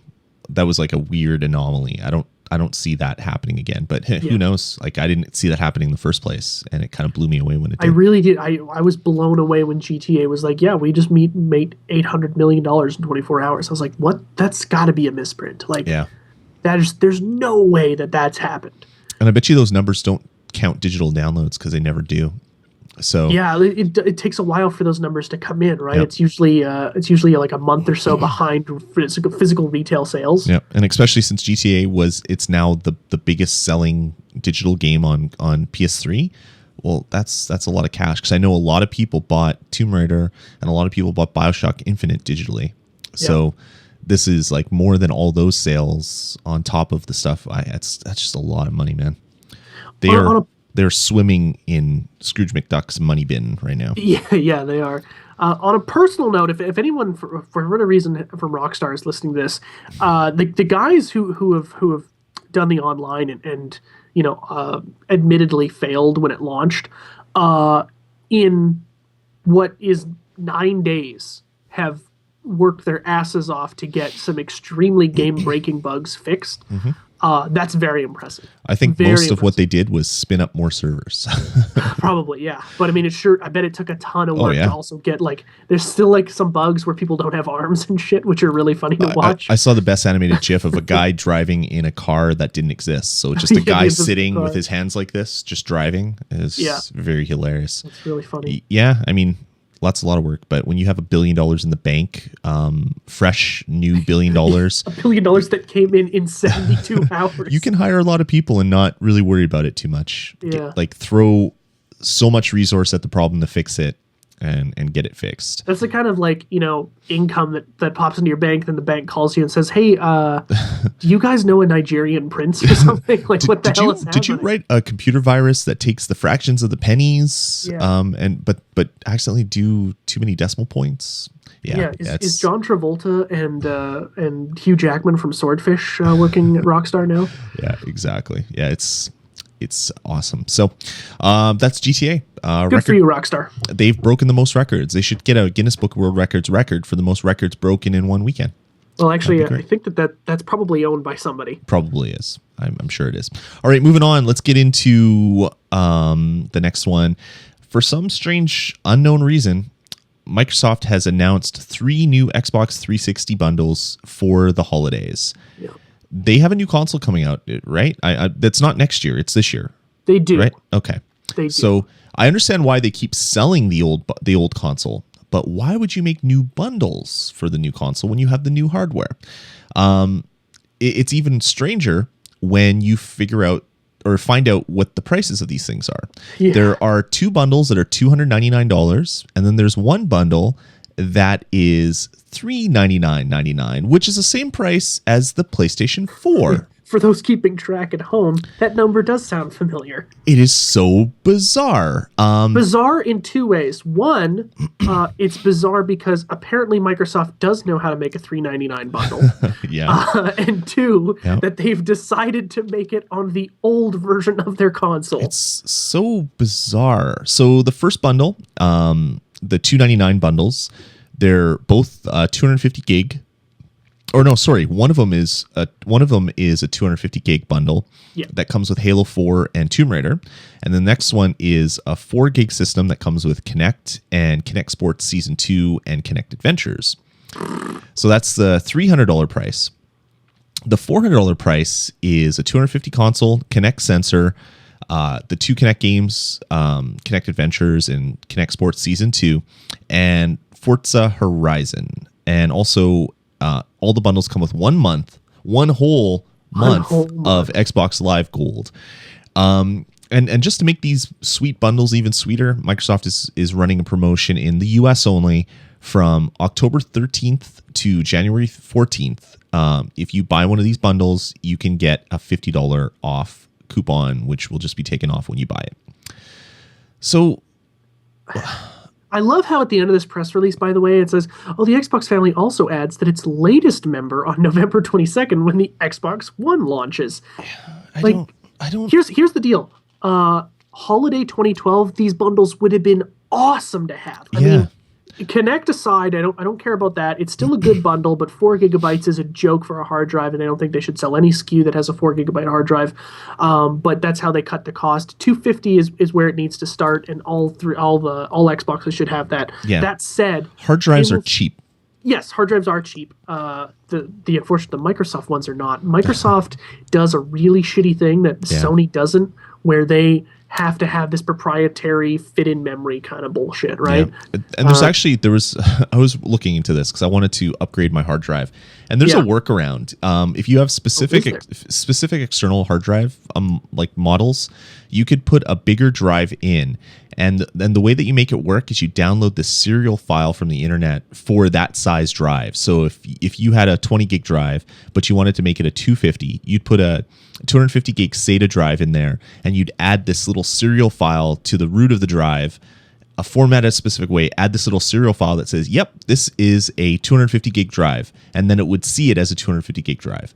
Otherwise, it wouldn't see it as anything. It's just like, really, that's your lock. Like, it can take any drive, but it has this little tiny binary file that tells you what it is. Like, so dirty. Especially with the PlayStation 3, I popped it open, took out my 80 gig drive, put a 500 gig drive, and next thing you know, I have 500 gigs of storage. Yeah, and the Wii U can do it. The Wii U! Nintendo! Yeah. Oh, not only my God. But PlayStation also supports just kind of expandable USB as well too, which Xbox used to, but then they locked it out because, hey, go to hell, consumer. And the other thing that Sony does, which is like really kind of like, hey, like, you know, helping out the guy kind of thing, is if you go to PlayStation.com and you want to know how to install that hard drive, they tell you how to do it. Yeah, there's a PDF. They don't give a shit if you do it. They're like, you didn't want to buy the big hard drive PlayStation 3? Who cares? Yep. It's ridiculous. So anyway, these bundles are just redonkulous. They're nuts. Like, why would you release bundles so expensive? This should be like, they should say, okay, our new console's coming out. We're going to launch the 360 bundle. They're going to be $199 for just the console, $250 for the one that has everything, not $400 for the one that has everything, or $350 if you get the $50 off. Like, the $299 250 gigabyte with Halo 4 and Tomb Raider, that's not a bad deal. No, it's a good price because who wants Kinect? Really? Yeah, the Kinect is stupid. But yeah, so it's $250 with the $50 off. That's an okay price, but you should have everything. You should have Kinect. It should have all those Kinect games. They should be giving you anything you want to buy their old hardware, so they have more people using the Xbox brand that might buy the $500 behemoth that is coming out. Last year when I bought my Xbox Slim here, but just before Mass Effect 3 came out, inside the bundle, it was Halo Reach digital download. It was the controller, the thing, 250 gigabyte hard drive, and it was Fable 3 on a disc, which you got, and then 3 months of Xbox Live Gold. Wow, 3 months. Yeah, and now Crazy. It's 1 month. So I noticed that was a change, and I have to think that the price of Xbox Live Gold is going to be going up post-launch of the new Xbox and the new Xbox dashboard. Either that, or there's not going to be any of the sales that you can find online anymore. They'll stop the sales for a while. Like, they always used to give you, you probably still find cards now at GameStop or at PMP Games where it's like 12 months plus 1 of Xbox Live Gold for the price of 12 months. And they do that all the time because they know, hey, 1 month isn't going to kill us. Give them 13 months, they'll pay for, 12, and then hopefully they'll keep re-signing. And they used to do that with the credit card as well too. Like I had my credit card and they used to give me 12 months, and then close to the end of that they would like, oh, you have to renew. If you renew now, we'll give you 2 free months. You get 14 months. And if you buy certain games, it was like, here's a 3-day pass, here's a 20-day pass. It's really weird, kind of like trying to get you to buy it. These bundles are great if you couldn't care less about the Xbox One. But if you're gonna spend $300, save a little bit extra money and you might as well buy an Xbox One. Exactly. It's such weird timing. Like I don't understand why you come up with new big exciting bundles when you have a new product coming. Like when the Wii U was coming out, Nintendo didn't relaunch the Wii. Yeah, they didn't do the Wind Waker Wii edition, right? Like or when the Wii came out, they didn't have like a new bundle of GameCube that was $50 less. Like they had already done the price drops, and then they came up with the new product. Like I can't think of any other product that did this. Like I know when the PlayStation 3 came out, they had the slimline PlayStation 2 that came out around the same time, but that was at a way lesser price. I don't know. Weird. I don't know what Microsoft's doing here. Maybe they're not convinced that the PlayStation or the Xbox One is going to sell like gangbusters this year. Yeah, so they still want a lot of money. Like I feel like it's going to sell out, right? But then they do these moves like this where, I like that they're still pushing the 360 because it's a great console. It really is, but it's such a weird, and the fact that they're that expensive and like you said, they're actually really exciting. Save for the Kinect one, they're really exciting bundles. They're great bundles. Yeah, this would have been good to come out in the summer to get rid of some of the bad taste in everybody's mouth about the Xbox One. Like when you fire up your Xbox, there's a counter that counts down the seconds, and it's 40 days. Literally 40 days from now, the Xbox One's going to come out. But if you can't wait 40 days and you wanted a new Xbox for, let's say, a month, there's this great bundle out there where you can get games you probably already played and a free month of Xbox Live Gold. But then if that 1 month of Xbox Live Gold, you can download other free games that you've probably already played because they're about 6 years old. I think I said last week, but the one that was on there a couple weeks ago was Tom Clancy's Rainbow Six Vegas. In the first game that came out in like 2009. It was almost a launch game. It sold. Just brutal. I downloaded it anyway because I never played it. But anyway, that's enough Microsoft hate for a while. And we hate because we love. I want to be a huge fan, but you're making it so hard right now, Microsoft. Yeah. You're doing all you can to make us giggle. Or you're not making it hard, but like you're so weird right now, like you're this awkward phase where you're afraid to do anything, but all the stuff you do is just, it seems so backwards, Like, it's like you don't have marketing. I feel like we're 10 days away from a new original Xbox bundle, We're like Halo 2 packed in and a controller, the small one that everybody loves, black and white button. Like, what the hell is going on over there? It's ridiculous. All right, moving on. Maybe they just have a ton of inventory they need to liquidate. Could be. That's definitely could be. Let's get into some Sony stuff. A couple interesting stories about Vita. Vita's getting a lot of love. Seems like there's a little bit of momentum behind the Vita right now, which is really kind of nice because I thought it was dead. I thought it was dead on the vine. I thought it was pretty much done. I don't think you're alone in that. But it looks like it's alive. There was some great announcements this week. The first one is Dragon's Crown. If you had bought it on the Vita, you could only play that version. They're adding a patch that is coming in the near future, which will then allow you to play multiplayer with the PlayStation 3 version. So not only does it do cloud save and cross play or cross save or whatever their naming scheme, they need to work on this naming scheme. Yeah, you can do cross save, I think is what it's called. Who knows? But you can do cross play now, so you can actually play with PlayStation 3 players, which is great if you bought the Vita version. I also heard a lot of people online that were upset that bought both versions just because they wanted to play with their PlayStation 3 friends, but wanted to do most of their gameplay grinding on the Vita. So they bought both versions for $90, and now they're kind of pissed off that they bought that extra $50 game.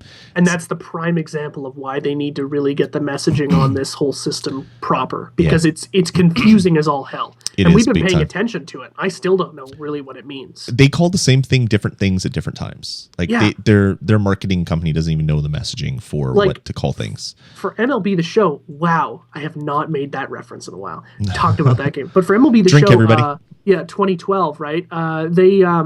They called it crossplay, which was like, oh, okay, sweet. So like I can just push the game I'm playing to the Vita. And they're like, yeah, you can. And then for 2013, they were like, now it's cross save, because you got to save the game, upload it, then download it, then upload, then load your save. Yep. And it's the same system, but they named it now differently. And so like, what's crossplay? Is crossplay?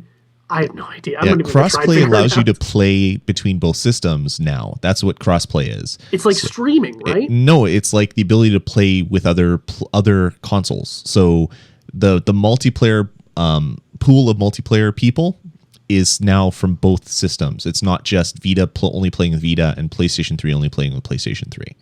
So that's what crossplay means now, apparently. Cross save means that you can upload your save to the cloud and download it on another device. Gotcha. Before, crossplay was what the save thing was. Now it's not. Like, come up with better names then. Like NetPlay or Cloud Play or Cloud Save or Cloudy Cloud. Who knows? Cloudy Cloud. I've trademarked that, by the way, Sony. If you want it, you're gonna have to pay me some money. But yeah, that's some great news. So Dragon's Crown, you'll be able to play with PlayStation 3 people if you have the Vita version, which is great.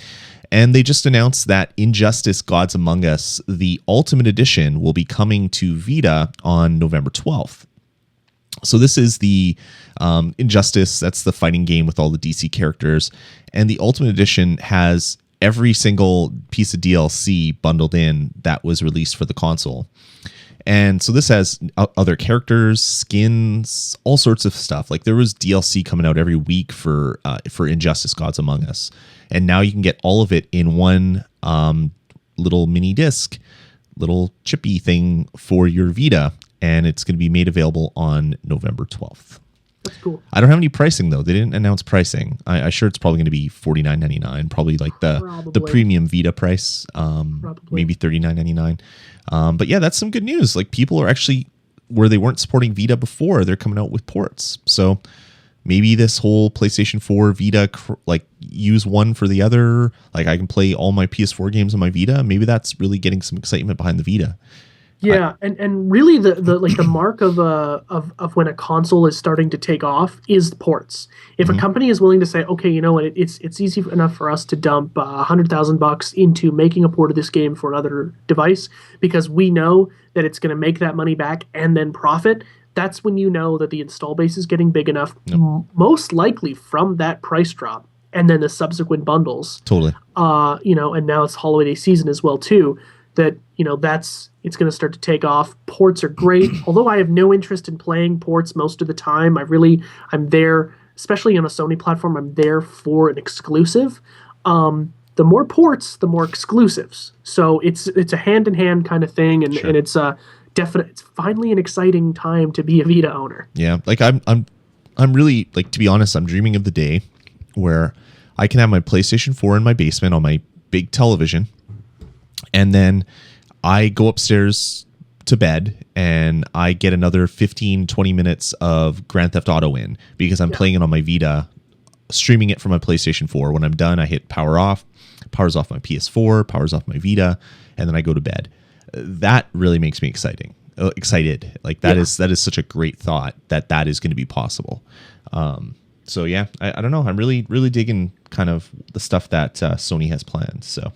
Yeah, and that only gets better when they finally launch that Gaikai service, and then that gets better by more people. I mean, it's just really Sony is unlike Microsoft. Microsoft did a really good job of making an Xbox 360 environment, right? Mm-hmm. Although it was with one device, they did a really good job of that. Yep. Sony is now saying, okay, it's our turn to really innovate. Let's make an environment, but with Vita, PS4, PS3, the PSN. The PS Vita TV, like all of this stuff's going to be integrated, and then streaming services, and we have our movie thing and we have our music thing. Like they're making it really difficult for you not to be always inside that environment. Mm-hmm. And that is a real, like, it probably took them a while to plan that out, and it probably took them a lot of money as well too to set all this up. But you know, just think of all the moving parts, and then then add in the wrench of their service getting hacked and all the stuff they had to do to correct that. So how delayed is this all these things that are coming out now? Like, were they planned back then? Like, who knows? That right? hack cost them like what, $200 million or something like that. Yeah, like it was huge. I'm glad it happened because it made them really make their service bulletproof. Like their service is actually usable now. Downloads actually happen with some sort of speed, where before they were crazy. There was actually a firmware update for the PS3 and for the Vita a while ago, and my Vita downloads have certainly picked up. Yep. They don't stall when it goes into a sleep mode. Like I'm downloading, you know, about somewhere between 800 and just like 1.1 gigabytes files in 15-20 minutes, which is great on wireless. Yep. Super fast. Everything is getting stronger. Like we're, you know, 6 months from now, I mean, it's going to be a completely different universe for Sony, and it's super exciting. Mm-hmm. Exactly. You got to get a PlayStation Plus membership because that's where this thing all ties together. Dude, free games, man.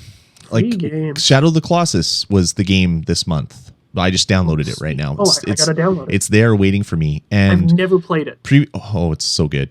Previously, it was Eco. So I downloaded that, and now you can play that either. You can play Eco and then play Shadow of the Colossus, and it was free. And they're old games, but they're the redone HD versions. It's awesome. Yeah.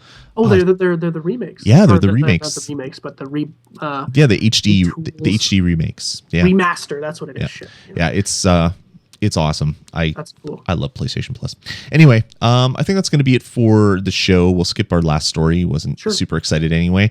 We want to hear from you guys. Let us know what you think of the show. Head on over to vgpodcast.com, and I'll even show you. You go to vgpodcast.com.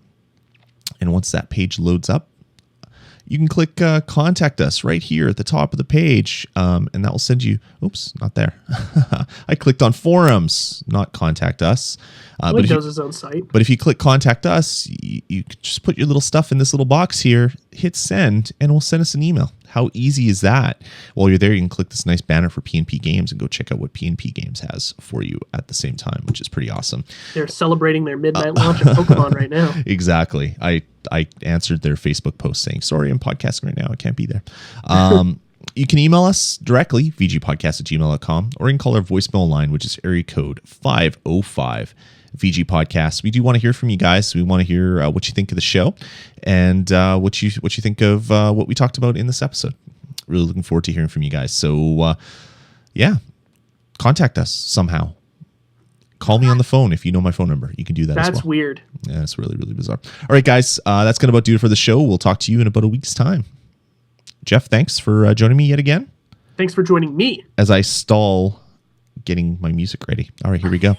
Never say you're stalling. I'm stalling again to get this stuff ready so I can hit the buttons, Jeff.